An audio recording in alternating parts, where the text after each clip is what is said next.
A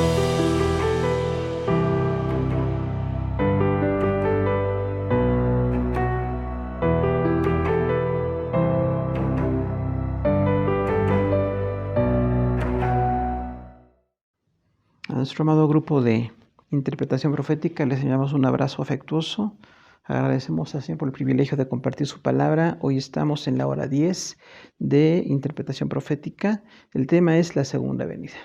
Nuestra tarea es cite textos sobre la segunda venida, un poco libre el tema, de manera que usted puede encontrar textos en este material o en alguna concordancia para hablar de la segunda venida de Cristo y bueno, entrar en este tema tan importante. Vamos a ver nuestra descripción del tema. Dice, número 1, juicios que el Señor realizará. Inciso A, hacer evidente la salvación. O sea, el juicio de Jesús en la segunda venida en parte es para hacer evidente la salvación, para demostrar que Él perdonó los pecados de toda la humanidad. Punto 1, Salmo 96:13 dice, delante de Jehová que vino, porque vino a juzgar la tierra, juzgará al mundo con justicia y a los pueblos con su verdad. Entonces ahí encontramos que realmente el Señor viene por juicio a la tierra para dar a conocer su autoridad. Punto 2, Juan 5:24. De cierto os digo, el que oye mi palabra y cree el que me envió, tiene vida eterna. Y no vendrá a condenación, mas ha pasado de muerte a vida. Palabras del Señor Jesús que dice, bueno, pues que el que oye su palabra tiene vida eterna y no tendrá condenación. Entonces Jesús es el centro de la salvación para toda la humanidad. Punto 3, Romanos 5:9. Pues mucho más estando ya justificados en su sangre, por él seremos salvos de la ira. El apóstol Pablo habla aquí de que la justificación nos hace estar salvos de la ira del Señor. Entonces la ira habla del juicio que el Señor hará para cada persona por su pecado. Punto 4, según a los Corintios 5:21, al que no conoció pecado, por nosotros lo hizo pecado, para que nosotros fuésemos hechos justicia de Dios en él. Entonces el apóstol Pablo describe la relación de Cristo con el pecado. No tenía ningún pecado, es Dios, es eterno, pero se hizo como culpable por el pecado de la humanidad para darnos la salvación. Entonces, ese juicio del pecado se quitó por el sacrificio de Jesús. Punto 5, Gálatas 3:13. Cristo nos redimió de la maldición de la ley, hecho por nosotros maldición, porque escrito está, maldito el que es colgado de un madero. Esto de maldito el que es colgado de un madero hace alusión a Deuteronomio 21:23, donde Moisés recibió la ley de que quienes estaban colgados en un madero como parte de un castigo era como una gran maldición. Y decía ahí en la palabra del Señor que no se quedaran hasta el día siguiente, era demasiada crueldad para la ley judía. Entonces decía por eso que una persona que era colgada el mismo día tenía que ser bajada, lo cual se aplicó con Jesús porque solamente tenía que morir por nuestros pecados para no estar allí días enteros. Punto 6, Hebreos 9:26-28 dice, de otra manera, le hubiera sido necesario padecer muchas veces desde el principio del mundo, pero ahora, en la consumación de los siglos, se presentó una sola vez para siempre por el sacrificio de sí mismo para quitar del pecado, de tal manera que está establecido para los hombres que mueran una sola vez y después de esto el juicio. Así también Cristo fue ofrecido una sola vez sin relación con el pecado para salvar a los que le esperan. Entonces el libro de Hebreos habla muy claramente de que el Señor Jesús vino en la consumación de los siglos, es decir, en el tiempo preciso para dar salvación a la humanidad. Y dice que su sacrificio es perfecto para quitar el pecado. Recordamos, el pecado es nuestra tendencia hacia todo lo que está mal delante de Dios. Entonces Jesús quita la tendencia, nos hace tener una vida nueva, una vida en el Espíritu, para que vayamos venciendo esa forma de pecado, esa forma de vida, pero también nos perdona. La otra parte del perdón del Señor es que quita la culpa, pero también quita, como que borra los pecados que tuvimos nosotros, cada uno delante de Él. Y dice, bueno, así como los hombres está establecido que mueran una sola vez, también Jesús una sola vez vino por el pecado para salvar a los que le esperan. Entonces remarca mucho la salvación de Jesús como el centro de nuestra salvación de los que creemos en Él. Y eso ve juicio a Israel. Jesús, además de hacer evidente la salvación, primer juicio, el segundo juicio es a Israel, va a juzgar a Israel. Dice punto 1, Ezequiel 20, del 34 al 38, tenemos ahí los textos. Dice versículo 34, yo os sacaré entre los pueblos y os reuniré de las tierras, en que estáis esparcidos con mano fuerte y extendido y enojo derramado. Entonces Dios habla de Israel para que le va a sacar de las naciones porque tiene un juicio que hacer con ellos, les va a juzgar por rechazar la palabra de salvación en Cristo y por no haber cumplido su labor de publicar la justicia de Dios en el Antiguo Testamento. Versículo 35, y os traeré al desierto de los pueblos, allí litigaré con vosotros cara a cara.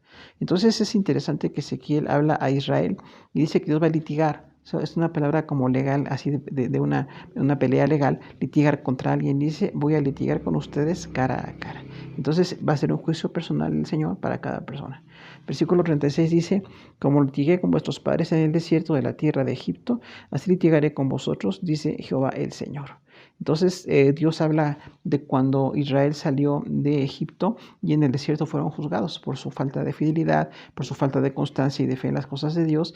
Dice que Dios juzgó esa falta de fe y igualmente juzgará a Israel en el futuro por haber rechazado la salvación que tenemos en Jesús. Versículo 37, os haré pasar bajo la vara y haré entrar en los vínculos del pacto. Entonces Dios habla aquí de un castigo. Recordemos que la vara era un castigo que se aplicaba. Incluso civilmente, las personas podían ser pasadas por vara. Era una forma de justicia en aquel tiempo, del Antiguo Testamento.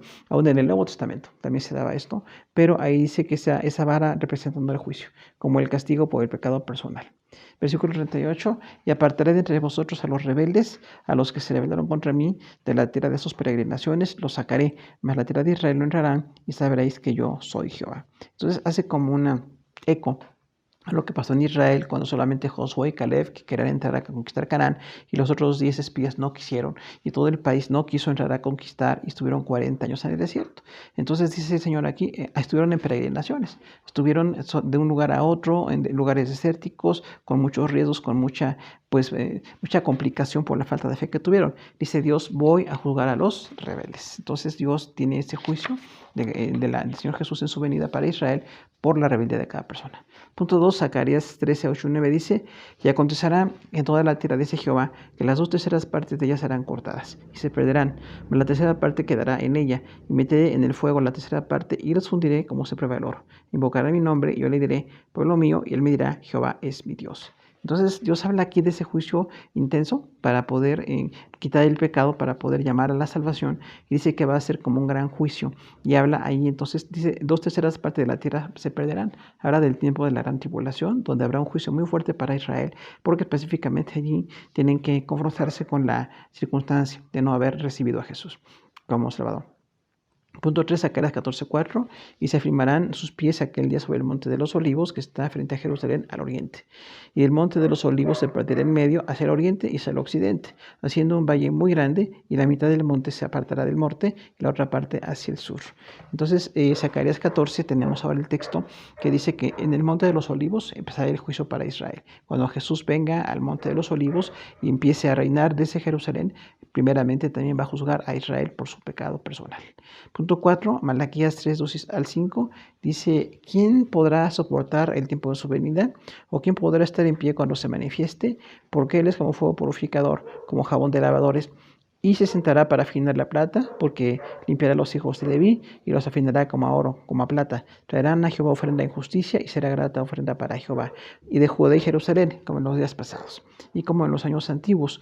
Y vendré a vosotros en juicio y seré pronto testigo contra los hechiceros y los adúlteros, contra los que juran mentira y los que defraudan estará del jornalero, a la viuda y al huérfano y los que hacen injusticia al extranjero.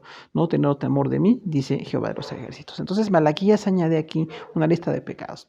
El juicio personal sobre Israel por pecado de cada uno de ellos, dice que va a hacer un juicio contra los hechiceros, o sea, toda forma de espiritismo, toda hechicería o brujería es un pecado ante el Señor.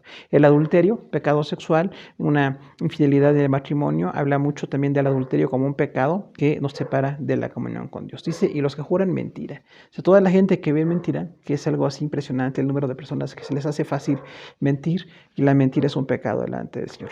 Dice, los que defraudan el salario, o sea, los que no pagan lo justo, los que a las personas les quieren dar lo menos posible, los que no pagan lo que es justo delante del Señor, entonces eso es una injusticia delante de Dios. Dice, a la viuda también y al huérfano, o sea, a las personas necesitadas, que no se les da una ayuda correspondiente a su necesidad. Dice, los que hacen injusticia al extranjero. Recordamos que los extranjeros eran personas sin mucho derecho. En el momento en que se escribió Malaquías, año 400 a.C., los extranjeros no tenían derechos. Era muy complicado en todas las naciones. Y finalmente hoy vemos cuánta gente está viajando de un lugar a otro, están como peregrinos de un país a otro y tienen muchas necesidades. Y hacer misericordia con ellos era necesario. Punto 5. Mateo 25, del 1 al 13 dice la parábola de las 10 vírgenes. Tenemos ahí 5 puntos. El punto, la prudencia es contratada con la insensatez. Entonces esas vírgenes representan a la prudencia y la insensatez, recordamos ahí, ¿no? Número 2, la prudencia es descrita con tomar aceite en las vasijas. Esto habla de una boda en los tiempos de Jesús. Era algo interesante notar que el que era llamado a hacer una pues caminata o estar presente delante del pueblo era el novio, no era la novia, era el novio. Cuando aparece aquí en la palabra dice, tenían que esperar al esposo.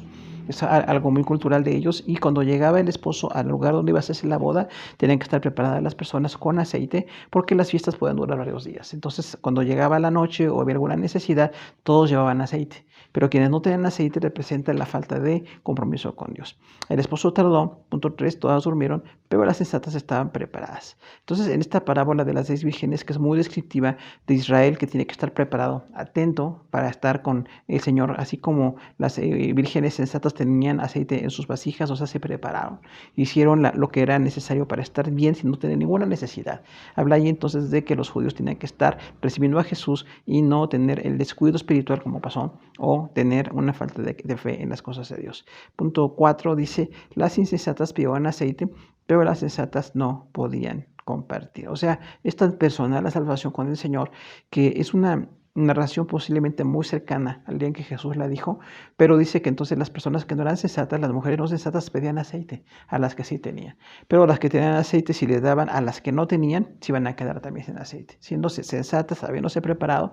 Dice entonces no se puede compartir. Finalmente la salvación es personal, es lo que significa aquí.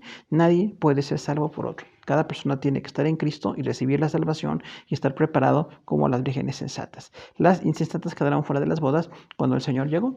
Entonces habla de una manera así muy parabólica de que cuando llegó el novio a hacer esa gran fiesta, y era algo cultural, cerrar las puertas del lugar, ya no había espacio para que nadie más entrara. Y dice entonces nadie más pudo entrar, por eso nos invita a que seamos sensatos nosotros.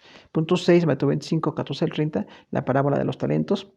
Dice que un hombre se fue lejos. Entonces aquí habla también de esa realidad de que el Señor Jesús vino a salvarnos y se fue para venir. Ya van 2000 años en que no tenemos la noción de que el Señor regrese, nos lleve al cielo, y dice, bueno, se fue lejos. Punto 2 dice, llamó a sus siervos y les entregó 5 talentos, a uno, a otro 2 y a otro 1. O sea, habla de que el Señor a cada siervo le entrega un talento. En ese momento talento era como un recurso económico fuerte, pero dice aquí que le entregó según su capacidad.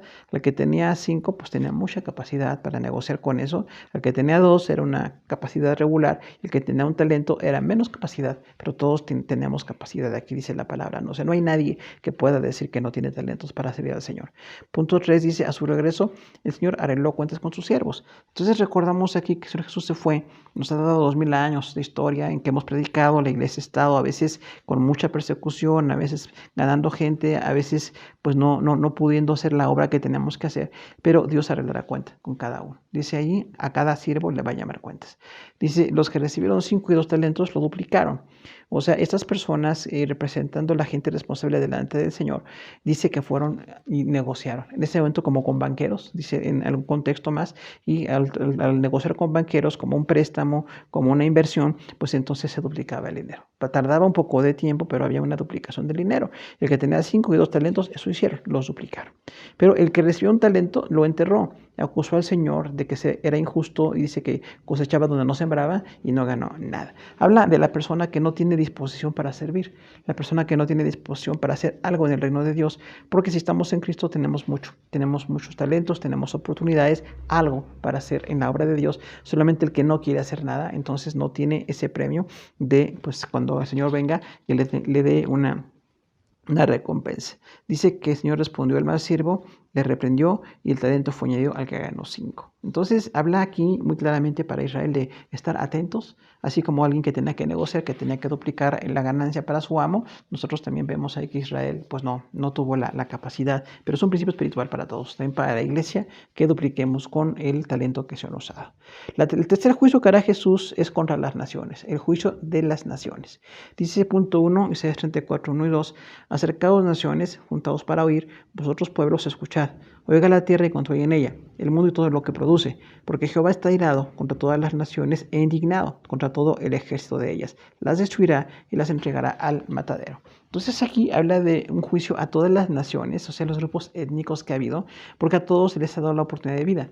La vida, aún los que no tuvieron del Evangelio o un conocimiento bíblico, tienen la vida. Y en la vida tenemos la conciencia que nos señala lo que está bien y lo que está mal delante de Dios. Y entonces la gente va a ser acusada delante del Señor por el pecado personal, pero también como nación por estar rechazando la palabra de salvación. Punto 2, Isaías 66:20. Y traerán a todos vuestros hermanos entre todas las naciones para ofrenda a Jehová, en caballos de carros, en literas, en mulos, en camellos, a mi santo monte de Jerusalén. Dice Jehová, de modo que los hijos de Israel traen la ofrenda, los utensilios limpios para la casa de Jehová. Entonces dice que las naciones traerán como ofrenda para Dios. Finalmente en el milenio, cuando la humanidad sea gobernada por Jesús, las naciones serán gobernadas por Jesús. Y en la eternidad también, todas las razas, todas las etnias que han sido salvas, alabarán al Señor. Es una oportunidad de invitación de Dios para que estemos alabando y regamos la gloria al Señor.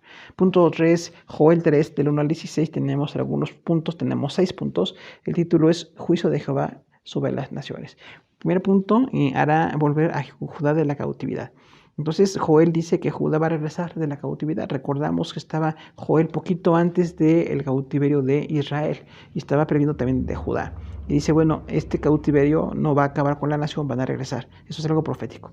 Punto 2, convocar a las naciones en el valle de Josafat y habrá guerra. Entonces hablamos aquí de la batalla de Armagedón, exactamente, que será en el valle de Josafat y habrá una guerra grande contra las naciones que han estado en contra del Señor. Punto 3, castigará la maldad infligida contra Israel. Entonces, esta es una de las razones principales al juicio de las naciones que han sido violentas, que han sido injustas con Israel. Dice ahí, Dios va a castigar la maldad infligida sobre Israel. Recordamos cuántas veces ha habido genocidio, persecución contra este pueblo. Bueno, en este momento la justicia se va a hacer de parte del Señor. Dice punto 4, contra Tiro, Sidón y Filistea. En ese momento, Tiro, Sidón y Filistea eran ciudades importantes en el tiempo de Joel, año 800 a.C., y estaban también atacando a Israel. Dice entonces, va a haber juicio como entre ellas. Menciona estas 3 ciudades porque estaban en el tiempo de Joel, pero la profecía va sobre todas las ciudades que han atacado a Israel desde que Israel existe, en el 1500 a.C., como nación con Moisés hasta el día de hoy. Punto 5. Tomaban plata y oro y los metieron en sus templos. Habla aquí entonces del ataque contra Israel y sucedió no nada más contra estas ciudades Tiro, Sidón y Filistea, sino pasó con Babilonia. Babilonia también y Medo-Persia en algún momento dice que tuvieron las piezas de oro del templo del Señor, las metieron a sus templos. Hubo idolatría, hubo un saqueo y Dios en su momento lo permitió como juicio para Israel, pero también va a juzgar a las naciones que han sido abusivas en contra de su pueblo. Vendieron a los israelitas, el Señor hará oír su voz desde Sión. Entonces es muy gráfica la frase, vendieron a los israelitas a esclavitud. Los han hecho esclavos, los han estado asesinando, cuánto pasó en el tiempo de los romanos, en que los judíos eran casi esclavos. Entonces dice ahí, bueno, Dios va a hacer justicia porque Dios tiene cuenta de todo lo que han hecho al pueblo de Israel. Punto 4, de juicio contra las naciones, Mateo 25, del 31 al 46, solamente tenemos algunos textos aquí. Punto 1, el Señor Jesús vendrá en su gloria, todos los santos ángeles con él. Entonces, en este juicio de las naciones dice que viene en su gloria con sus santos ángeles. Vendrá con los ángeles como un respaldo, como un evento majestuoso de su gloria y de su poder, pero finalmente las naciones no tienen forma de oponerse a este gran ejército y será un juicio porque el Señor tiene la victoria sobre todo. Punto 2, se sentará en su trono de gloria. Aquí habla de Jesús como ya no un Salvador que viene a nacer y morir, dar su vida en la cruz, sino en un trono de gloria. El Señor Jesús está en un trono de gloria, recordamos en el milenio, va a ser rey 1000 años sobre todas las naciones. Punto 3, serán reunidas delante de él todas las naciones. Entonces habla aquí de su autoridad. Las naciones han hecho cada quien lo que ha querido con la palabra, algunos lo han recibido, otros no han recibido la palabra, pero el Señor va a juzgar a todas las naciones por ese rechazo hacia la comunión con él. Punto 4, apartará a los unos de los otros como el pastor de las ovejas de los cabritos. Entonces habla aquí muy claramente de los que son salvos y los que no son salvos. En el momento los cabritos y las ovejas eran 2 razas de animales que todos conocemos, con 2 sentidos, 2 usos un poquito diferentes en Israel, y si los pastores los separaban. Pues así Dios va a separar las ovejas de los cabritos. Muchas veces las ovejas representan a los salvos y los cabritos a los no salvos, en varios textos. Siguiente punto. Poner las ovejas a su derecha y los cabritos a la izquierda. Decíamos, hay una reprobación. Parece que aquí la derecha habla de la bendición y la salvación y la izquierda la reprobación o el juicio. Siguiente punto, el rey dirá a los de su derecha: venid, benditos de mi Padre, heredad el reino preparado para vosotros desde la fundación del mundo. Entonces, esta palabra de salvación para las personas que han estado en Cristo en la salvación, Antiguo Testamento con las leyes y las ceremonias, Nuevo Testamento con Jesús en el corazón, eso dice: vengan, benditos de mi Padre. O sea, hay una palabra de amor y de bendición. El Señor Jesús dice aquí que son benditos del Padre. Ahora, los creyentes en el mundo a veces han sido perseguidos, tanto judíos como cristianos. No parece tener un valor muy especial, pero para Dios tienen un valor muy especial. Dice, tienen un reino preparado para ustedes. Y este reino está preparado desde la fundación del mundo. O sea, no es un reino que se está improvisando. Ya está preparado desde la fundación del mundo. Dice, ¿por qué? Porque le dieron de comer, de beber, lo recogieron, le cubrieron, lo vistieron y le vinieron a él en la cárcel. O sea, estas personas creyentes hicieron todo esto. Cuando estaba alguien en alguna necesidad, darle de comer es así como darle a Jesús. No es Jesús quien recibe el alimento, es la gente quien lo recibe. Pero el hacer misericordia con ellos es como darle de comer a Jesús. Darle de beber es la misma indicación, como hacer una gran misericordia con alguien que tiene necesidad. Dice, bueno, a quien le den de beber es como que le dan de beber a Jesús mismo, ¿no? Recoger es como cubrir o proteger en su casa, hospedar a la que tiene necesidad. Y es igual, quienes han hospedado a las personas en necesidad, es como si lo hicieran con Jesús. Dice, cubrir es tapar, literalmente, cubrir con frazadas, ¿no? Dice ahí, me han cubierto, me han tapado para que no tenga ese frío, pues que a veces es insoportable, ¿no? Dice, me visitaron cuando estuve en la cárcel. Dice la palabra, bueno, a quienes están en la cárcel y se les evangeliza, pero hay muchos ministerios cristianos en las cárceles, es como visitar a Jesús. Dice, siguiente punto, porque lo hicieron a sus hermanos más pequeños. O sea, todo esto que se hizo no fue, insistimos, a Jesús, es a personas que tienen necesidad. Pero dice, diré a los de la izquierda, apartados de mí, malditos, al fuego eterno preparado para el diablo y sus ángeles, porque no hicieron misericordia a uno de estos más pequeños. Entonces aquí dice exactamente la razón. Las personas que no están en pacto con el Señor son malditos, tienen una maldición por el pecado en el que están. Al fuego eterno vemos aquí la dimensión, la calidad del infierno y el tiempo. Es un fuego eterno preparado para el diablo y sus ángeles. O sea, ese lugar es el infierno donde el diablo y los ángeles caídos van a estar eternamente en el futuro. Dice, allí entonces van a ser lanzados todos los impíos que tampoco hicieron ninguna misericordia, ni mostraron el carácter de una persona convertida, porque no hicieron misericordia a los que eran más pequeños. Dice que reclamarán y dirán, ¿cuándo no te lo hicimos? El Señor dice ahí, bueno, cuando alguien les pedía y ustedes no daban, no estaban a hacer misericordia, no estaban en pacto con Dios, es rechazar la obra del Señor. Dice, irán los malos al castigo eterno y los justos a la vida eterna. Esta parte de Mateo 25 nos habla mucho de la diferencia. Los malos van al castigo eterno, o sea, los no salvos, los no creyentes, que viven según sus placeres, viven ajenos a Dios, viven según su gusto, pero bueno, en el momento del juicio van a ir al castigo eterno. Decimos otra vez, es un castigo y es eterno. Dice, pero los justos a la vida eterna. Entonces los justos son los salvos, no justos por obras de justicia personal, sino por la justicia dada por Jesús en la cruz. Hemos sido lavados con la sangre de Jesús y entonces tenemos la perfecta salvación. Hay una diferencia muy clara entre el destino de los justos y el de los injustos. Vamos a ver el cuarto juicio del Señor Jesús, el tribunal de Cristo. Este tribunal de Cristo es hacia los creyentes, no habla de salvación, sino nada más de señalar quién fue fiel o quién no fue fiel, como siervo del Señor. Punto 1, Romanos 14:10. Pero tú, ¿por qué juzgas a tu hermano? O tú también, ¿por qué menosprecias a tu hermano? Porque todos compareceremos ante el tribunal de Cristo. Entonces, es específica la forma en que se llama aquí Pablo a los romanos. Dice, no juzgues a tu hermano, porque todos vamos a comparecer ante el tribunal de Cristo. Entonces, el tribunal de Cristo va a suceder.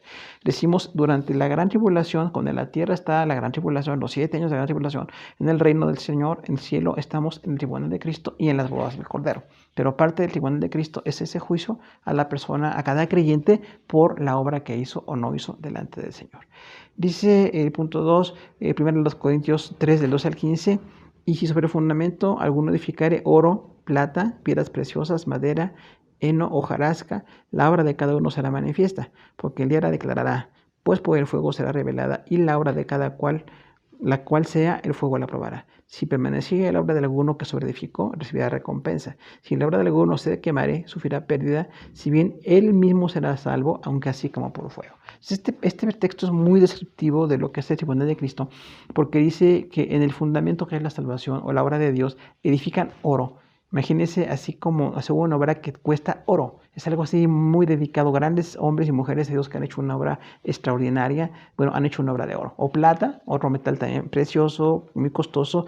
No tan bello como el oro, pero también es muy valioso, ¿no? Piedras preciosas. Hablamos de una validez impresionante de obras que se hacen como piedras preciosas. Gente dedicada a la obra de Dios, gente que ama a Dios, gente que se dedica, que tiene un denuedo por la obra de Dios. Ahora, hay otros metales que no son materiales tan buenos. La madera. Por ejemplo, dice la madera pues es un poco resistente, pero finalmente se quemará. El heno también tiene muy poca resistencia. La hojarasca tampoco tiene muy poca resistencia. Dice, entonces, cada uno hizo una obra según lo que haya decidido. Y aquí entonces decimos, no nos quita la salvación. Dice, no le quitará el Señor, no le quitará la salvación, pero pasará como por fuego. O sea, aquel que no sirvió al Señor, que fue creyente, que no estuvo dedicado a la obra de Dios, no dedicó su corazón y su pasión a las cosas de Dios, dice, entonces no edificó. No deja de ser salvo, pero no hizo la obra de un siervo. Entonces decimos, el ser salvos, todos somos salvos por la sangre de Jesús, tenemos la bendición de ser parte de la vida eterna con el Señor por su sangre, pero cada uno como siervo, Tribunal de Cristo habla de esto, cada uno será evaluado según la obra que hizo. Por eso es de bendición que nosotros hagamos la mejor obra. Según la capacidad y el tiempo que tengamos, nuestra obra tiene que ser de oro, sea lo más alto, no plata o piedras preciosas. Pero si tenemos descuidos o tenemos inconstancia o imperfección en el servicio al Señor, tenemos esos otros materiales que van a ser quemados y la persona no pierde la salvación, pero sí, no tiene la mejor aprobación. Parecido a los talentos, ¿no? Los talentos, cuando 5 o talentos o 2 duplicaron y el que recibió un talento no hizo nada, nada más se quedó con el talento que tenía. Punto 3, según a los Corintios 5:10, porque es necesario que todos nosotros comparezcamos ante el tribunal de Cristo, para que cada uno reciba según lo que haya hecho mientras estaba en el cuerpo, sea bueno o sea malo. Entonces ya el apóstol Pablo recomienda aquí como que completa la descripción del tribunal de Cristo, dice, cada uno va a comparecer. Cada uno son los creyentes en este caso, y el tribunal de Cristo, decíamos, en el reino del Señor, cuando aquí en la tierra está la gran tribulación, estamos en ese tribunal, y dice, y cada uno recibirá según lo que haya hecho en el cuerpo, sea bueno o sea malo. Es interesante notar que después del juicio del trono blanco y la boda del Cordero, la iglesia y ángeles llegan a la tierra para reinar con Jesús 1000 años. Entonces va a ser una bendición muy grande, la iglesia reinará gobiernos, bendiciones, 1000 años con Jesús, Israel gobernará desde la nación judía con el Señor Jesús, pero en ese momento es el tiempo de un gobierno de bendición. Actualmente nuestra iglesia no tiene nada que ver con gobiernos o con pretensiones de gobierno, nada más tenemos que predicar humanamente la salvación.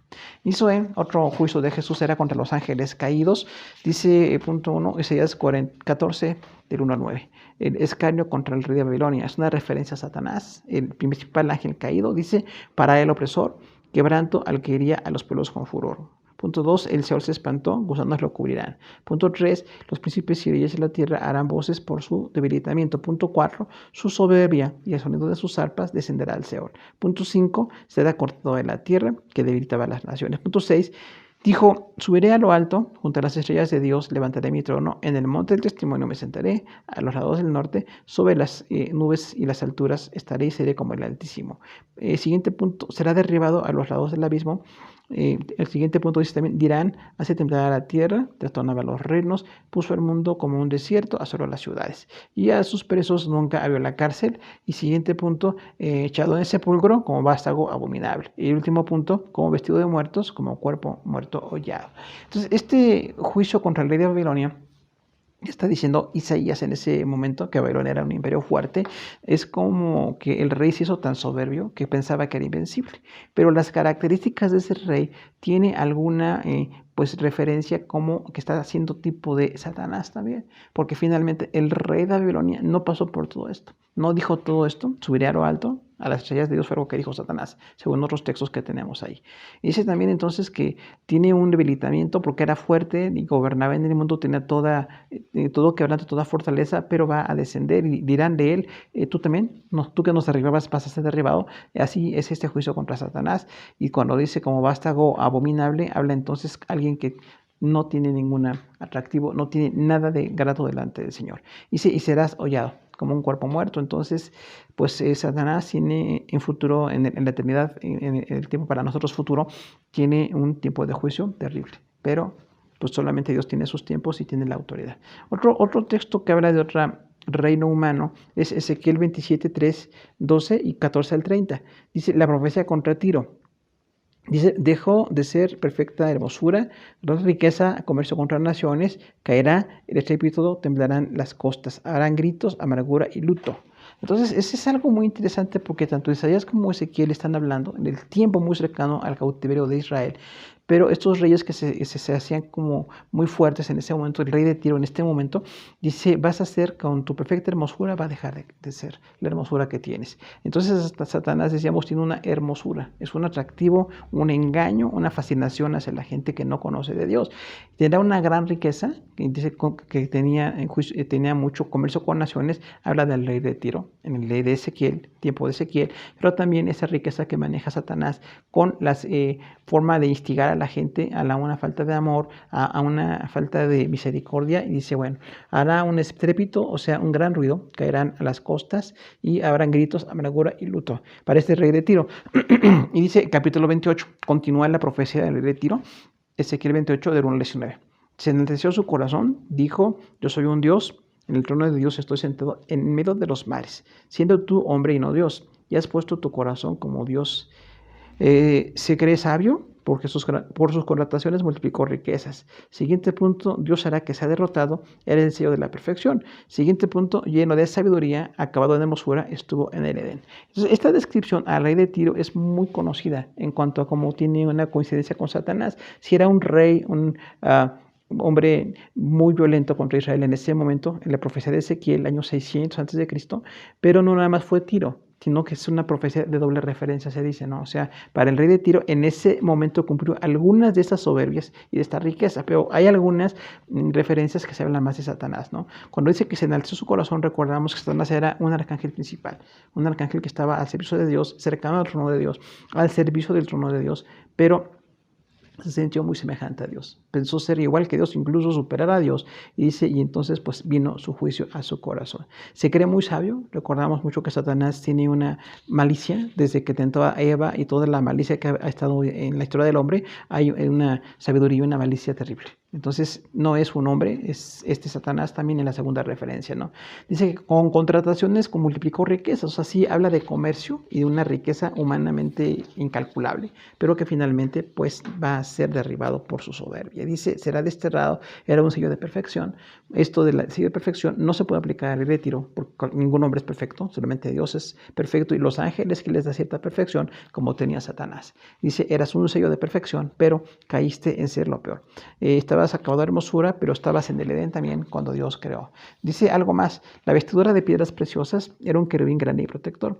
Hubo tambores y flautas en el día de su creación. En el santo monte de Dios se paseaba en medio de piedras de fuego. Era perfecto en todos sus caminos hasta que salió en maldad. Por la multitud de las contrataciones se llenó de iniquidad. Pecó, fue echado del monte de Dios. Los reyes lo verán. Se enalteció su corazón a causa de su hermosura. Se corrompió a causa de su esplendor, consumido por fuego. Multitud de maldades, iniquidad y contrataciones profanó el santuario. Se maravillarán de él, será espanto y dejará de ser. Entonces, esta descripción del rey de Tiro es mucho más amplia que la del rey de Babilonia. Aunque Babilonia en ese momento era un imperio más fuerte, pero aquí dice que el rey de Tiro fue tan soberbio. Sin embargo, todas las indicaciones que tenemos aquí, las piedras preciosas, que era un querubín protector, decimos grande, protector, habla mucho de Satanás. No, estaba en el santo monte de Dios. Entonces no era el rey de Tiro, era Satanás. Una descripción muy grande de la riqueza y poder que tenía en cuanto a la presencia de Dios, pero caído, ahora tiene esa soberbia y ese anhelo por destruir la obra de Dios. Se ha hecho un gran enemigo y toda esa belleza era una apariencia. Será consumido por fuego y dice aquí, dejará de ser. Finalmente quiere decir que va a tener que se le quite el poder que tiene actualmente, porque tiene un gran poder en el mundo. Punto 4, segunda de Pedro 2:4. Porque si Dios no perdona a los ángeles que pecaron, sino que arrojándolos al infierno los entregó a prisiones de oscuridad para ser reservados para el juicio. Entonces aquí el apóstol Pedro dice que Dios no perdona a los ángeles caídos. Toda esta descripción de ángeles caídos se refiere exactamente a Satanás. Cuando cayó con ángeles, según vemos en Apocalipsis 12, dice que una tercera parte de los ángeles seguían al dragón. Entonces posiblemente es muy seguro que una tercera parte de ángeles cayeron con Satanás. Dice Judas 6, y a los ángeles que no guardaron su dignidad, sino que abandonaron su propia morada, los ha guardado bajo oscuridad, en prisiones eternas para el juicio del gran día. Entonces, Judas habla, hermano de Jesús, habla de este juicio contra Satanás y la dignidad que tenían esos ángeles que no la guardaron, o sea, dejaron de ser fieles a Dios. Y tiene mucha relación con los seres humanos. Quienes caemos en soberbia, quienes nos apartamos de Dios, igualmente caemos en una gran destrucción. Que nunca ningún atributo, ninguna cualidad, ninguna bendición de Dios nos lleve a la soberbia. Toda la gloria la merece nuestro Dios. Toda la gloria sea siempre para Dios y no a nosotros.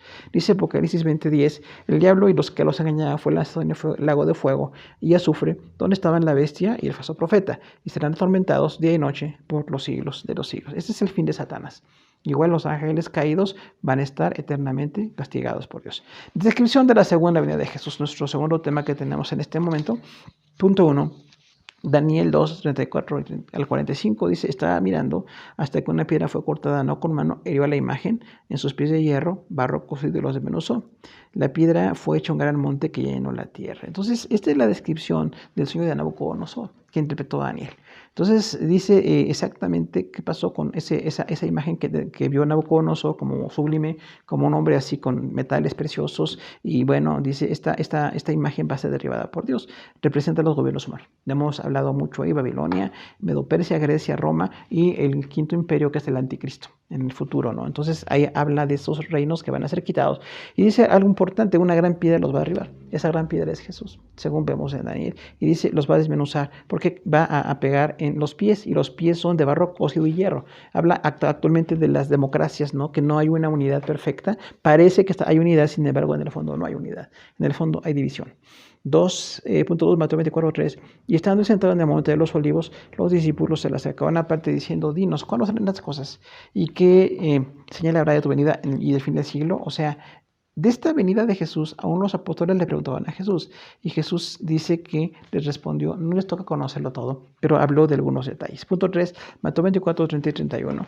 Entonces aparecerá la señal del Hijo del Hombre en el cielo, y entonces lamentarán las tribus de la tierra y verán al Hijo del Hombre viniendo sobre las nubes del cielo, con poder y gran gloria, y verá a sus ángeles con voz de trompeta, y juntarán a sus escogidos de los cuatro vientos, de un extremo del cielo hasta el otro.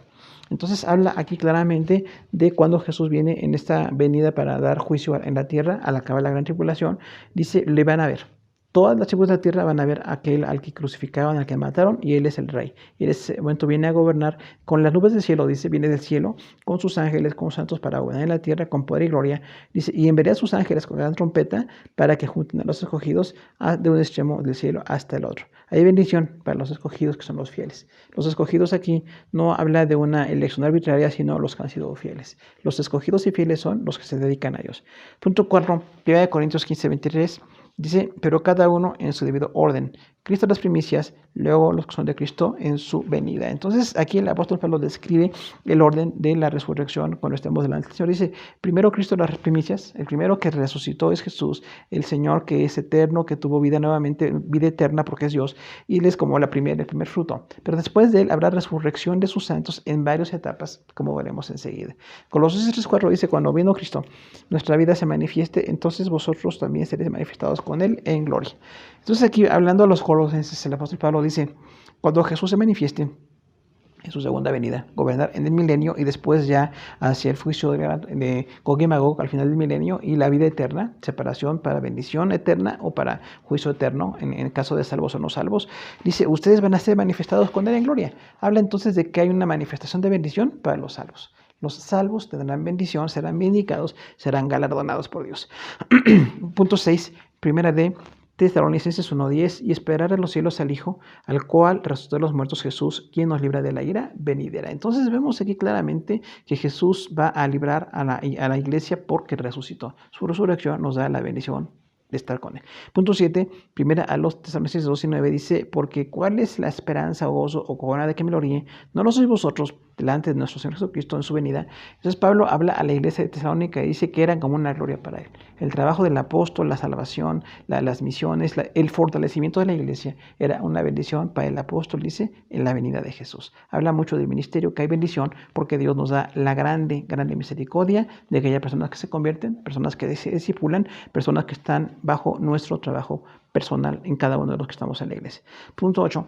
Segunda a los Tesalonicenses 1, 7 al 10. Dios juzgará a los pecadores en la venida de Cristo. Hay varios puntos. Dice, los que son atribulados recibirán reposo. Punto 2. El Señor se manifestará desde el cielo con los ángeles de su poder. Punto 3. En llama de fuego para dar retribución a los que no obedecen. Punto 4. Los impíos sufrirán pena de eterna perdición. Y punto 5. El Señor Jesús será glorificado en sus santos y será admirado. Entonces, la carta a los tesalonicenses aquí dice claramente que, bueno, los que estaban con aflicción tendrán reposo. El Señor va a manifestarse con gran poder. A los que no obedecen habrá juicio, habrá reprobación.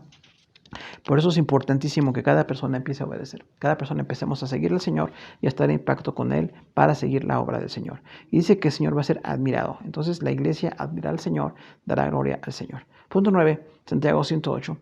Tened también vosotros paciencia y afirmad vuestros corazones, porque la venida del Señor se acerca. Entonces aquí Santiago, el hermano del Señor, también dice aquí que tengan paciencia.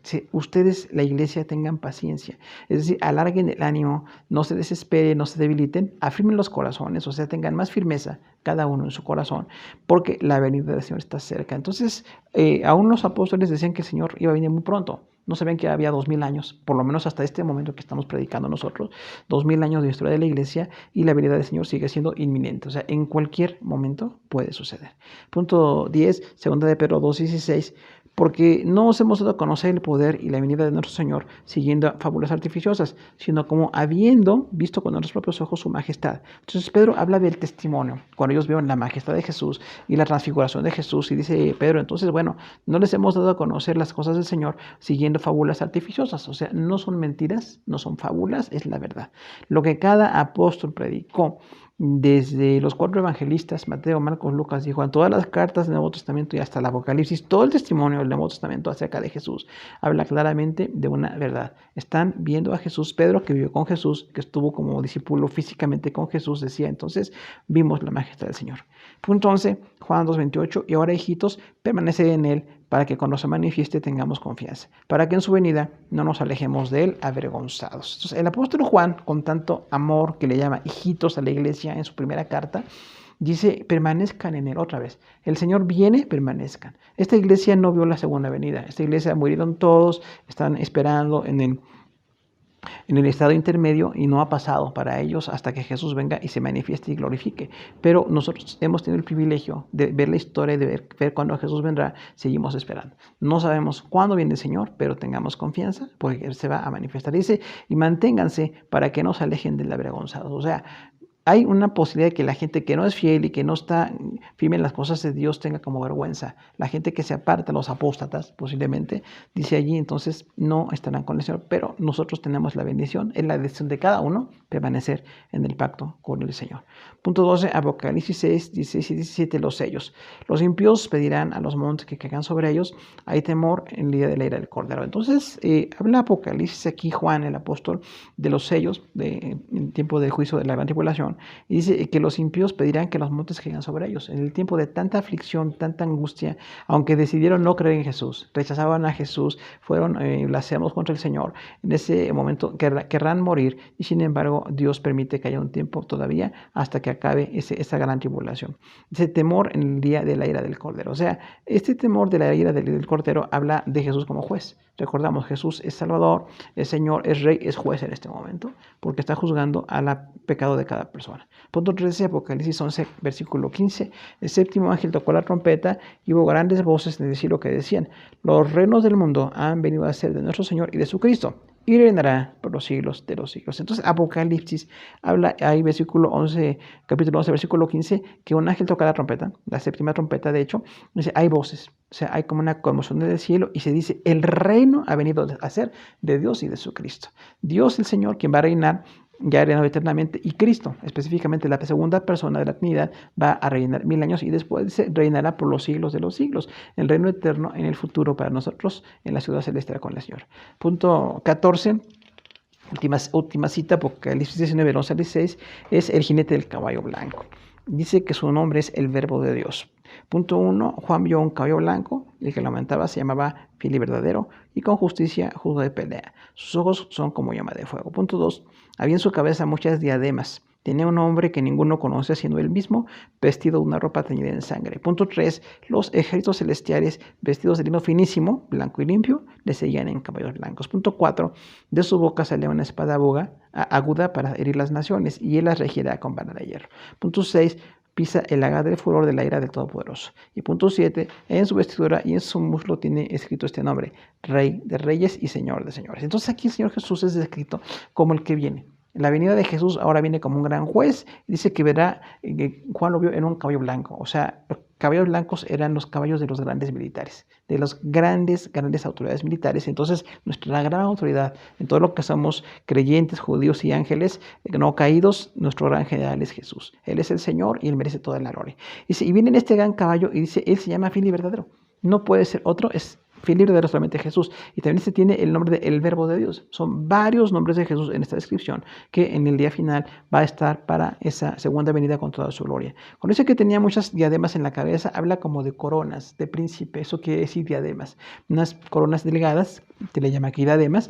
Dice, entonces tiene muchas coronas. No es príncipe por una razón, es príncipe por muchas razones. Nuestro Señor Jesús tiene un reino eterno y es el príncipe de todo. Y dice, entonces nadie conoce el nombre que él tiene, sino solamente él mismo. Aunque después dice varios nombres de Jesús, dice entonces que él es así, algo totalmente sublime.